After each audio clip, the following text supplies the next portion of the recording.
Hello, I'm High Heel Knight. Welcome to my channel. This is my miniature movie review of Captain Marvel.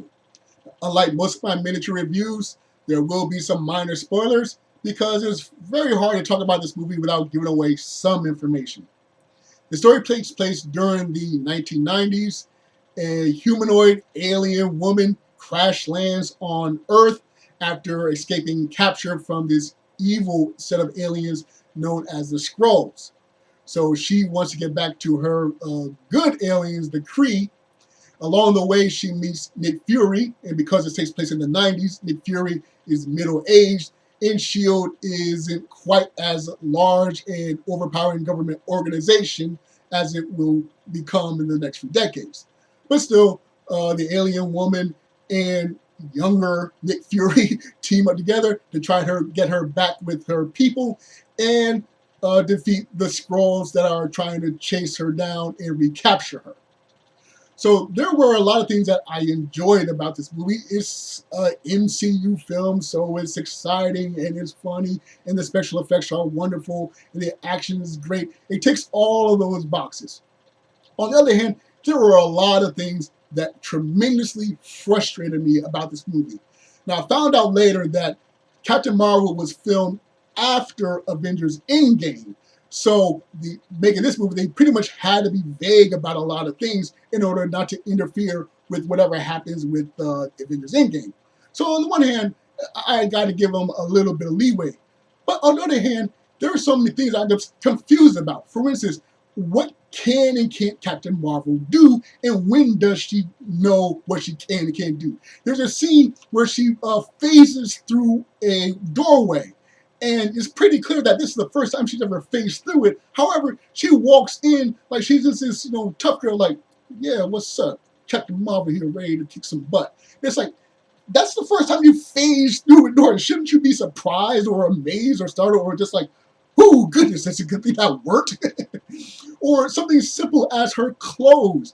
There's a scene where she steals some Earth clothes and puts them on, and they're short sleeve and they're like tight jeans. So it's clear that she doesn't have her space uniform on, but she's not carrying a backpack. So what happened to the space uniform? Is it like nanotechnology, like Black Panther's nano suit, and you just go into a gauntlet, or did she stow it somewhere? Like, what happened to her uniform?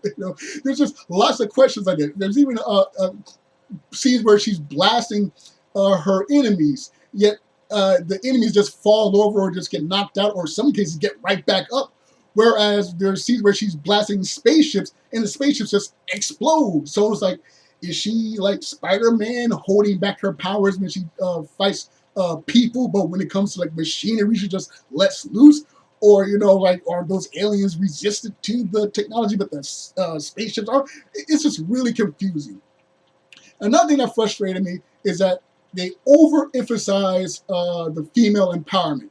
Now, I love female empowerment stories, so I'm not trying to negative on that. But for instance, she's the only, she doesn't have a love interest in this movie. And normally I would celebrate that. I am a big proponent of the idea that you don't always have to have a love interest in your movies. The problem is she's the only MCU character so far that doesn't have some kind of love interest or romantic history as part of the narrative. In fact, when it comes to all superhero movies, there's extremely few that doesn't have some type of love story, love history, and now she's among that peers. So it just overemphasizes like, I'm a woman, I don't need no man. And plus, there's a scene where she's fighting these people, and they play No Doubt's I'm Just a Girl. And I love that song very much, but still, it's like, when I watched Black Panther, which had a primary black cast, it took place in Africa and talked about the oppression of black people, you didn't hear Public Enemy's Fight the Power playing. Okay? It was about black folks and black empowerment, but it wasn't like 24/7 overemphasizing that. So that was just something frustrating that it was overemphasizing the women empowerment. In fact, there's talking about her emotions. And that's a lot of things that women deal with, and say, you're women, you're too emotional.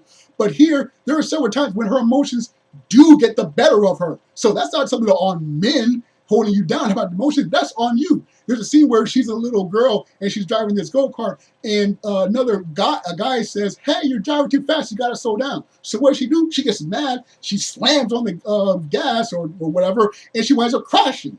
That's on you. That has nothing to do with the guy. You got mad and you crashed. That's on you.